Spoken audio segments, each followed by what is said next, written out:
right, guys. So in today's podcast episode, we go in a little bit of a different direction than I have gone in a lot of previous conversations.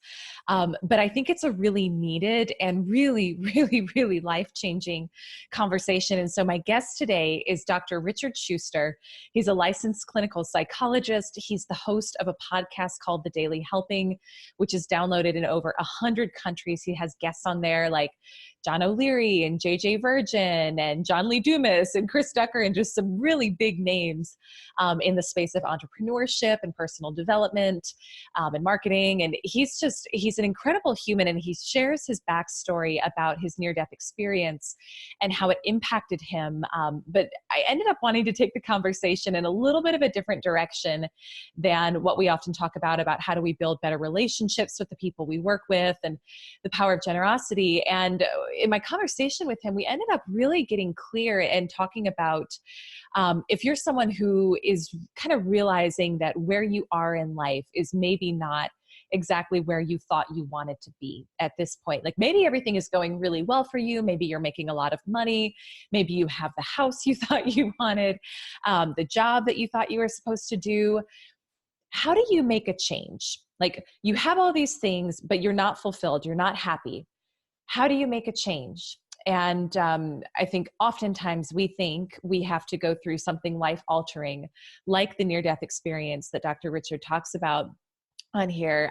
Or for me, I've been through things like divorce and rough business breakups that have really made me like take a look at where I am and make some big life changes. But we really explore the topic of, can you do those things without having to make it that hard? Like, can you really make those big pivots and changes in your life and not have to go through major trauma or major upheaval? And Dr. Richard shares how to do that, which I think is so, so valuable. He also tells you, how do you find your zone of genius? Like if what you're doing right now is it's okay and it's making that money and you're doing pretty well, but you're not feeling that level of fulfillment that you thought you would have, how do you start to get clear on what your actual zone of genius is and start to do more things from that place? Because that's really, I think when we're operating from that place, we're operating from our power. That's when you're going to have the opportunities that you want naturally flowing to you. That's when you're going to have fun while you work. That's when it doesn't feel hard. And I lived so much of my life thinking it was supposed to feel hard, that if you were going to get good results, that it was going to be hard and it was just going to be a grind. And that's how it was supposed to be. And I'm telling you guys, I've learned that it's not. Not to say that there's not hard work involved, like it is, but it's all about how do you feel when you're in it. And when you're operating out of your zone of genius, it doesn't feel like a grind. It feels fun. It feels pleasurable. It feels enjoyable. And then one of the other things that he talks about, which I think is like so needed and not often talked about, is just a very clear-cut, simple way to know if you're fulfilled or not. If you're questioning it, if you're like, I think I'm doing what I'm supposed to be doing. I think I'm fulfilled in life, but how do I know? You're going to get clear on that. And so all of this is really, I think, a conversation in self-discovery. It's a conversation about purpose, about impact, about making sure that the way that you're living is really aligned with your deeper purpose. And if those are things that are important to you, or if they're things that you're questioning right now or wanting some guidance on, then this is going to be a really, really important conversation for you. So I can't wait to dive in. I think you're really going to enjoy just a different perspective from someone who does this for a living. He's a licensed clinical psychologist. Like he can really get you to where you want to go as far as making major life change and making big shifts in the way that we show up in life. And so I think you're really, really going to enjoy this conversation with my guest. So please welcome Dr. Richard Shuster. Dr. Richard, it is so good to have you on the Instant Impact podcast today. Thanks so much for joining me. Elisa, I'm really excited to be here. Let's jump in. This is going to be fun. Let's do it. So, you and I have known each other for a while now, and we met originally through kind of a roundabout way, right? Yes. Through the Miracle Morning community, and you and my husband have been in a mastermind together for years. So I felt like I knew you before I actually knew you.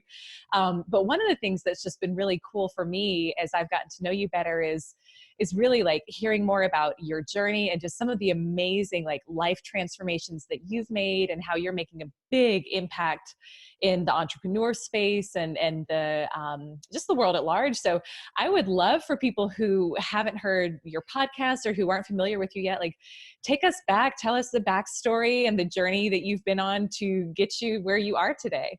So what is the old adage, like the 20-year overnight success? That's pretty much my story. I mean, I got really lucky when I was young, around the age of 23, and I bid on a government contract through the Department of Defense, and I won it. Didn't expect to win it, and it wasn't like building bombs or anything like that. It was far less sexy. It was for the medical records of the Army and doing some software related things around that. But it was enough to get me started and to start me down a path of grandiosity.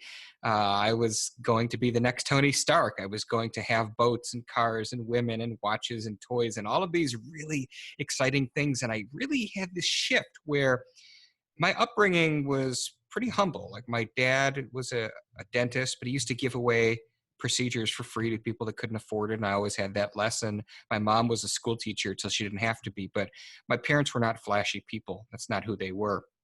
And so something happened in me when I won that contract and I became very interested in just stuff for the sake of having stuff, and didn't want to get married, didn't want to have a family, didn't care about any of that stuff. Just, building the empire. That's all I cared about. And that was what I was doing until I was in a near-death car accident in which I broke my spine, nearly tore every ligament in my neck. And that was really kind of the origin story, the origin point, if you will, of when things started to shift for me. And so what's really interesting about the brain is there's a lot we don't know about the brain still, but we're learning more and more every day in large part because of the technological advances. And some of the research has discovered that when people are in a near-death experience, you often hear people say, oh, I see my life flash before my eyes. It isn't really what happens.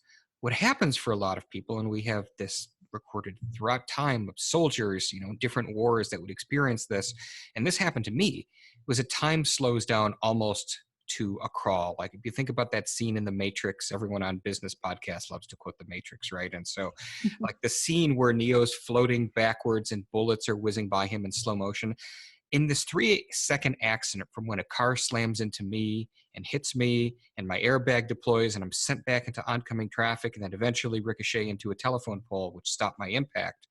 Like I said, 3 seconds maybe, I'm having this massive dialogue with myself. And my first thought is, I'm about to die.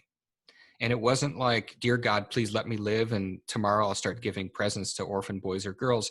It wasn't that at all. I was dead. And I was so ashamed. One, I knew my parents were going to get a call that their son was dead, and they were otherwise out with friends on a normal Saturday evening.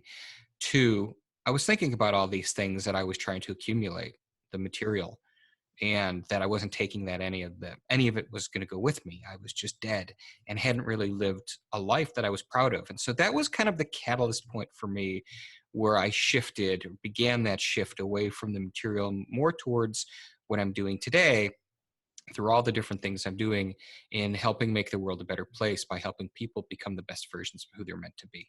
Mm. So clearly you lived. I did. I'm here. Here. I'm not a ghost. I'm real. Yeah, I think it's so interesting when for anyone who's lived long enough, right? I think we have that moment, that shift in perspective of what's really important, and a lot of times it's like something really big is taken away from you, something you thought you wanted goes away, or maybe it's as powerful and dramatic, although it's more rare, but something like your story where it's like you're really that close to death. Tell us a little bit about, so with the shift that you've made and with where your focus is now, tell people a little bit about like what you're doing now and the type of impact that you're working to make in the world. Sure. And it took me a number of years from that accident point in recovery to do what I'm doing now. I walked away from that company that I created, doing the defense work, and eventually found my way into the helping profession. I got a master's in social work, where I worked a lot with Hurricane Katrina evacuees who lost everything, and that was very powerful. I went on to become a clinical psychologist and and received advanced training in forensic and neuropsychology. So got to learn about the hardware that makes us all tick and depth. And I worked a lot with sexually abused kids, and that was heavy, but I was privileged to do that work. And I think when you are in the 21st century and you want to have an impact, there's technology available to us that just didn't exist in years past. So I created the Daily Helping podcast a couple of years ago, and with the intent of being able to help people on a much broader scale than I could seeing patients one-on-one. I would see about 200 patients a year. As I said, that was a privilege, and I was grateful to be an agent of change in people's lives, and helping in particular. But to be able to have a podcast, and now people are pulling this down regularly in over 100 countries, that's wild to me. And so, the show, I snuck a little neuroscience into the show, but the show's mission, much like my overall mission, is to help people become the best version of who they are.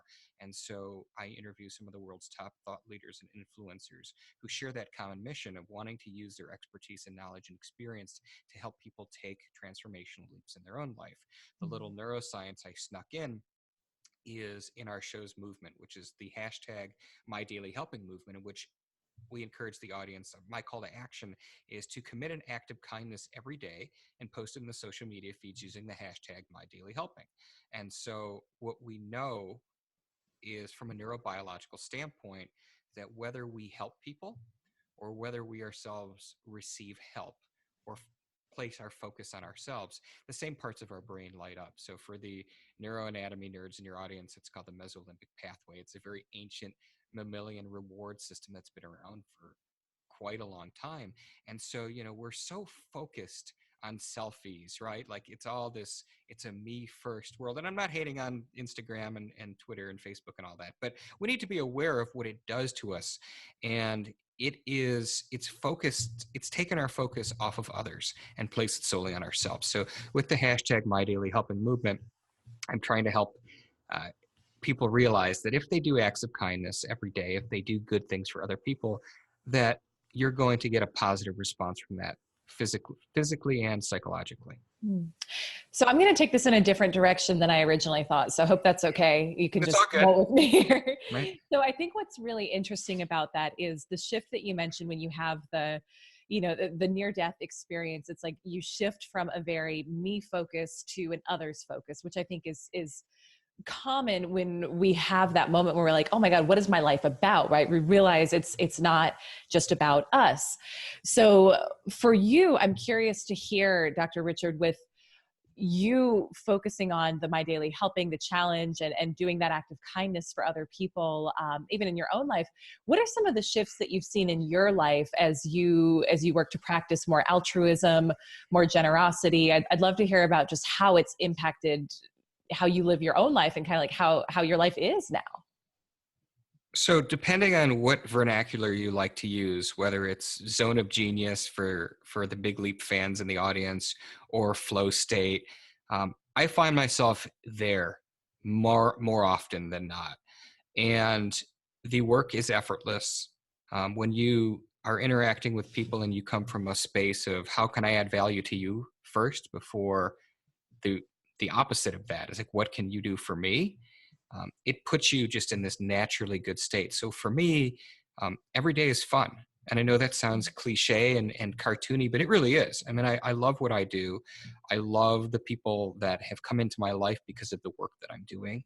And, whether, you refer to that as manifesting or serendipity or however, you tend to frame that, I have had really incredible things happen to me on a regular basis since over the last couple of years since I launched my show that have been just nonstop. And that trickles down into other relationships, like when you're enjoying your life and you're enjoying what you do professionally, your personal relationships are better. It all just kind of overflows, much like that. If you were extraordinarily dissatisfied in one area of your life, unless you're extremely good at compartmentalization, which isn't good for anybody in the long run, it tends to overflow. So, when your bucket is filled with good stuff, it's hard for that not to impact all areas of your life. I relate to that so much. And for probably the first, I'd say 30 years of my life, it was my paradigm and my story that things had to be hard. right? And that to get good results, I had to work really hard, and it wasn't going to be fun, and it was going to be sluggish, and it was just how it was. And I would get like a migraine on Sunday nights getting ready for the next day, and I would Hmm. always quote unquote perform well because I made good money, and I I did well in my career, but it was never fun, or it was rarely fun, I should say. And I love that you said that, because I think it is such a switch when it really requires kind of shifting that focus from yourself to how can I just best serve the people around me. And then not only is it more fun, but you actually end up having better results anyway, and you make a bigger impact. But I think sometimes we kind of have to have that, like, that near death experience or that traumatic experience to get there. Other times, hopefully people can make that shift on their own, and they don't have to have that, that And, maker up to. right. And that's what I really try and help people with, is that, that people can achieve that degree of success without having to go through what I went through or Mhm. similar experiences. I mean, isn't it interesting? We always hear the expression, "Oh, you have to pay your dues." Why? Because everybody says it, like it's ridiculous. Like if we find something that we're passionate about that can make a difference in the lives of others, and then we can generate an income from that and live well, that doesn't have to take 40 years. I mean, it took me 20 years to figure it all out because my journey was super long. And, I went through these periods of, okay, well, so I have to do this, and then graduate school, and it takes a long time to get all those degrees. But really, um, if you have something that you're passionate about and you can start implementing it now, why wait? Why do we have to wait? So just because everybody says or other people say to you, "Oh, that's just not how things work," or it's going to be too hard, don't buy into that. Each and every one of us have something that's really special, that is our gift. And again, I love the big leap. I love Gay Hendricks so much. If you're in your zone of genius, if you're in that space, um, the good things are going to flow to you naturally. They just will. Yeah. I'm curious what you would say as far as how someone would start to discover that. Because I think it can be a challenging process for people, because they think, well, I was told growing up that I had to be, to be successful, for my parents to think I was successful. It was like this predetermined job I had to do, whatever it was, whether it's become a doctor, become a Hmm. whatever. And I think we operate in this narrow box of what success is often. And it's like, you could actually, if you were really in the zone of genius, you could probably be making more money, be in the flow state, having more fun, make an impact. But how does one start to open themselves up to what that zone of genius would be for them? That's a great question, and I'm sure if Mr. Hendricks was here right now, he'd say, "Buy my book," and he and he'd tell us. But I think you touched on something, Elise, that's really interesting. Is that oftentimes we're put in a box in terms of, because of what we're told when we're young, and we internalize that. So Mhm. I've got young kids, and if I were to tell my 6-year-old today that, when he's 15, he's going to turn into a dinosaur, he may or may not believe it for a little while, but like, people believe what they're told when they're young. And so I remember this one day where I was in undergrad. I was pre-med for exactly 6 weeks. Hmm. Exactly 6 weeks. And I remember going to the administration office, like I was, and my dad was so excited. "Oh, my son's going to be a medical doctor." I was miserable in the biology classes. Like, it's ironic now that I'm doing something different. Like, I'm a psychologist, not a medical doctor, but I absolutely was not going to just do something because somebody told me to do it. And I remember sitting there, and there was this kid next to me, and he looked like somebody died. And I said, "Hey man, what's going on?" And he's like, "I'm here to change my major." I'm like, "Well, what are you changing it to?" He's like, "I'm going to be pre-med." "Why? So you don't sound fired up about it." And he's like, "Because my dad wants me to be a doctor." Like, you just can't do that. So we have to undo a lot of that programming, right? Like Yoda says, you have to unlearn what you have learned. And it's really true. And I think the best way to start this process, and listen, if you have had negative talk in your life, where you are now engaged in negative self-talk, it is a process. So it's not simply rip off the band-aid, you read 2 self-help books, and tomorrow you're good to go. Like, self-help is this evolutionary thing where we're consistently working to improve ourselves. And I know I'm preaching to the choir, like you're a self-help aficionado, like you consume that stuff because people in this space do. But Mm. I think until you're really clear about what your values are, the rest of it becomes very difficult. Because Mm. if you don't have that compass in terms of what's important to you, it's really hard for you to create the roadmap to say, okay, this is what I need to do. This is so I can figure out who I need to be. And who you need to be can change based on the circumstances, based on a market economy. There's a lot of reasons why who we are in the moment can change. And Mm. our careers, what do they say? Most people shift careers like 7 times in a lifetime. So it's not so much about the what that matters as is the why. And when we get very granular about our why, we really can then begin to make those shifts. So I'm just, yeah, this is great. I'm taking this in a totally different direction than I told you we were going to go in the pre-chat. So thanks for rolling. We're just Yeah, going it's all good. to have fun with this for a few more minutes. So for you, Dr. Richard, how did you start to get clear on what your values were? Was that something that was like an immediately you knew it type of thing, or did you go through like a long journey in evolution? Like, I'd love to hear kind of how you figured that out. It was this massive journey that started out with a lot of negative self-talk and not resentment, but lamenting choices I had made. After I walked away from that tech company, I found myself really questioning, man, I just spent X number of years, X number of dollars. I let a whole bunch of people down. And I was really, really down on myself, probably the most down on myself I'd ever been in my life. Had this background in technology that I perceived to be completely useless. And really, it was an experience that helped me start reframing that, in which um, I was randomly buying groceries because if they had Instacart at that time, I would have never left my house. Like between Amazon and Instacart, like I would have just stayed wallowing in my misery. But I had to go to the grocery store, and I did at the time. And I heard these 2 women who were talking about their teenage daughters on social media, and one was chucking the deuce in a bikini, and they were freaking out about that. And what does that mean? And I had some expertise in network technology and security, so I don't usually butt into people's conversations, but I did in this instance politely. And they wanted me to come speak at their PTA event, and one thing led to another, and now I'm like doing the speaking tour on internet safety with the cybercrime unit of the police department in that town. And so that experience was something that started a reframing for me, and something that sometimes that's what it takes. It takes a catalyst. And so you can either have that catalyst through an experience, or you can, clinical psychologists who are cognitive behavioral oriented theorists would talk about cognitive reframing. And that is, we take an event that we perceived as negative and we start looking for kind of the silver lining in it, because that was really the moment where I started to see that, okay, I could apply some of these skills. It wasn't totally a waste of time, and it felt good to help other people in that regard. That was like my first kind of taste of it, because the accident showed me that I needed to change, but I was scared out of my mind because I didn't know how. I didn't know what I was going to do. And even walking away from that company was uh, it was a leap of faith, in the sense that I had no earthly idea what I was going to do next with my life. I was so sure before that accident that this was my destiny. I was going to create an empire, and all of that was not to be.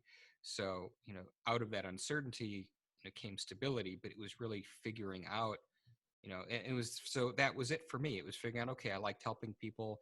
Then I volunteered as a mentor, and I was working with some inner city kids, and that was the next thing. And then it was really like, okay, like I have to be using my skills to help people, Yeah. whatever they're dealing with. So that's how it started for me.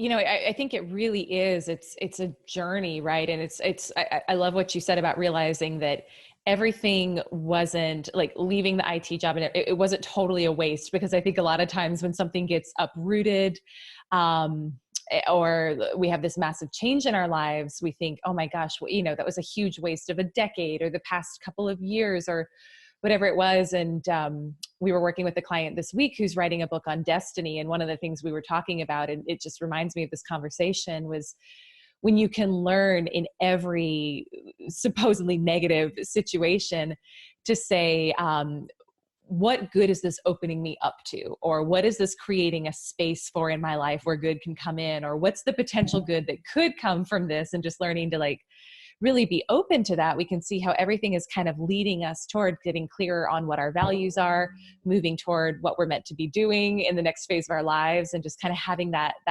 more powerful perspective on it. So I think this is super interesting.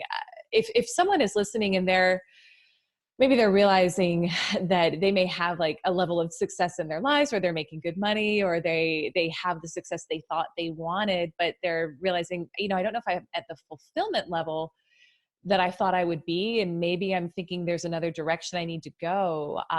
Would there be any good questions they could ask themselves to kind of get clear on what the next steps might be in order to start making that type of a transition? I think it boils down to a couple of things. Number one, there's a lot of shows that we'll listen to, and like people come on and say, no matter what, you're an entrepreneur and you have to start your own business, and you just burn the ships and go for it. And not everybody should be an entrepreneur, right? Like, let's be honest, right? There's a mindset.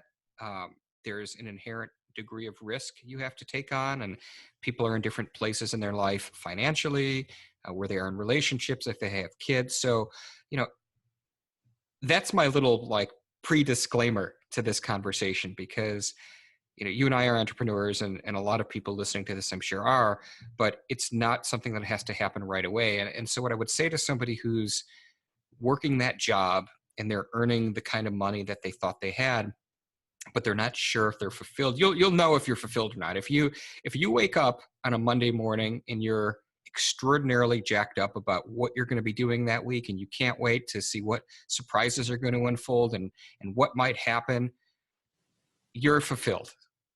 If you, like you described, have the migraines on Sunday night, like what is that line from Office Space? Somebody's got a little case of the Mondays. I love that.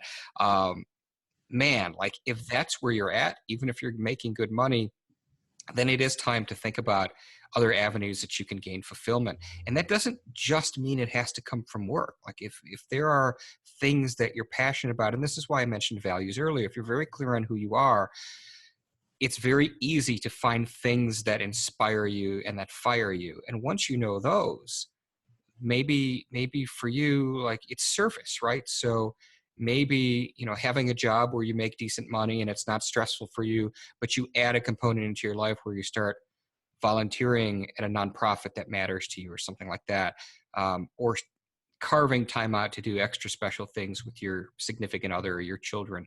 It's putting an emphasis on those other areas of our lives that we often neglect. I mean, we spend more time, most people, I should say, spend more time in the workplace with their coworkers than they do with their own loved ones. So it's really about being aware of what fulfills your heart. And those are the questions you need to start asking myself. So what do I love? And then question number 2, after you've created that list, is, am I spending enough time in those areas? And for most people, the answer is no. Mm. I love that you just made fulfillment so clear and so simple. It's like, look, if you're fulfilled, you're going to know it.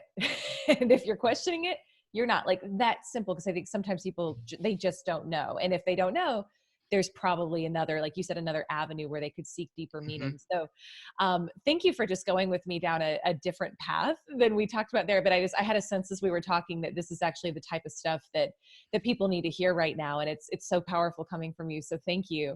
Of course. For that. Now, Dr. Richard, I know you've got a couple of different things that you're doing right now that would be really useful to the people listening, everything from your podcast to My Daily Helping to the new assessment tool that you have. So can you kind of walk people through the different ways that they can get connected with you and get involved in some, and Every Kid Rocks. We should probably mention that too. This man is doing so many awesome things that I'm forgetting one. So tell people about some of the different initiatives that you have right now and the different ways that people can get plugged in and involved with you. I really appreciate that, Elise. So one of the things that I really wanted to do is, once I knew that my podcast was starting to reach a level of success and had traction and people knew who I was, I wanted to be able to leverage that to help people in different ways, above and beyond what I could do even through the show itself. And so I created everykidrocks.org, and that's the URL, everykidrocks.org, which we are the only charity that I know of who provides children all over America with an opportunity to receive time-limited speech, physical, and occupational therapy. And I know we don't have time to get into the whole long story, but the very abbreviated story of this is that my wife and I nearly lost our firstborn son, and his survival was truly miraculous. And I'm not understating that. People like make these wild, dramatic statements about their kids. My son, literally, his survival was miraculous. Uh, and but he was born with all these challenges that were so financially destructive to my wife and myself when we got him the help that he needed, that I didn't want other parents to have to go through that. So I created this charity, and frankly, I have leveraged the relationships that I've made through my podcasts to help promote this thing. So we're growing it that way, and it's really exciting. So if you want to donate, we're very happy to take your money and send that money to kids all over this country who just need a little bit of a push to reach their true potential. And again, you know, it's a different fulfillment of my mission, but it's still my mission, right? It's helping others be the best versions of who they're meant to be. The other thing that you alluded to, Elise, that I'm really excited about, because we've been working on this for a number of years, and now it's here, is as a psychologist, one of the things that we do as a discipline is psychological assessment. And this takes place in a clinical standpoint, from an industrial organizational standpoint. And what's aggravated me about the industry is that you don't get paid unless you can figure out what's wrong with people. And I get it, that's the medical model, but the whole assessment industry, which is like an $8 billion industry, thrives on finding things wrong with people. And to where I said, wouldn't it be awesome if we could have an assessment company that produced things that really help people, not by telling them all the things and all that's wrong and all the ways they're screwed up, but really what are the things that are exceptional about them and how to really create transformative changes in their lives. And so we have very different verticals, and you know, with respect to your audience, the only one that of our instruments that makes any sense is what we call the POWERS, which stands for the Predictor of Workplace Excellence Rating Scales. And this is really, really unique, and it taps 21 different success subgroups based on 7 major dimensions. And these include cultural intelligence. So you're talking about compassion. You know, there aren't many measures that look at compassion. And interpersonal intelligence, so empathy and nonverbal intelligence, stress tolerance and wellness, resilience and failure to overcome difficulty under the leadership dimension. Work-life balance is one of our key success subgroups. Rational intelligence, which is cognitive intelligence and introspective intelligence. We have all these, and what we're going to tell you when you take this is what are the top 3. What are the 3 success subgroups where you're most likely to be able to have the most fulfilled work-life balance and be successful in your world. So this is something that is used as a pre-employment screening tool. It's a team building leadership tool. Coaches and consultants are really excited about this. So I'm happy to offer to your audience a discount on this, and it will have the link in the show notes. But just when you get to it, you put in the code IMPACT, and any of your listeners can get 20% off and take this measure, and you get your results immediately. We're very proud of this. I mean, this is something, like I said, we've been building this for a couple of years, and we think it's going to have a massive impact in the corporate space in terms of how people conceptualize themselves in the workplace. It's so powerful. And it reminds me of something one of my clients, Glenn, said once, just about like figuring out what are you really good at, and how it's hard to do it for yourself. Is he said, when you look at something for so long, you stop seeing it. And part of what I love about this is I get so many clients and just people I meet asking, like, how do I figure out what I'm really good at? And how do I figure out what I excel at and what my uniqueness is? And this is a really like scientific way to do it and to get like true quality feedback on that. So thank you so much for making that available, because I know the power of your background and the research that you've done, and making that available people and at a discount for my audience is just awesome. So thank you. Absolutely. Happy to do it. Cool. Yeah. So I know people are like, this is amazing. I need to follow him. I need to connect with him. I need all things Dr. Richard. So tell people, please, where can we go to find more? So check out thedailyhelping.com. And that will have links to all this good stuff. I mentioned that we would put it in the show notes, but I'll just drop it here because it's a fun URL. So for the test itself is seekyourpowers.com. Yeah, it's fun, right? And the nonprofit again is everykidrocks.org. But eh, the daily helping is really where everything's kind of centralized. I'm on Twitter and Instagram. Everything's at the daily helping. So that's where I'm at, and love to connect and love to add value to people that are listening to this in any way I can.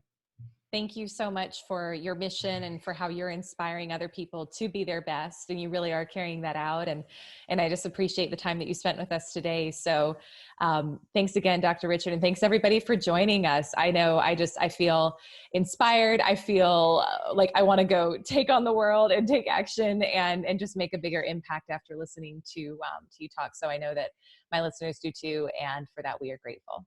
Thank you. My pleasure.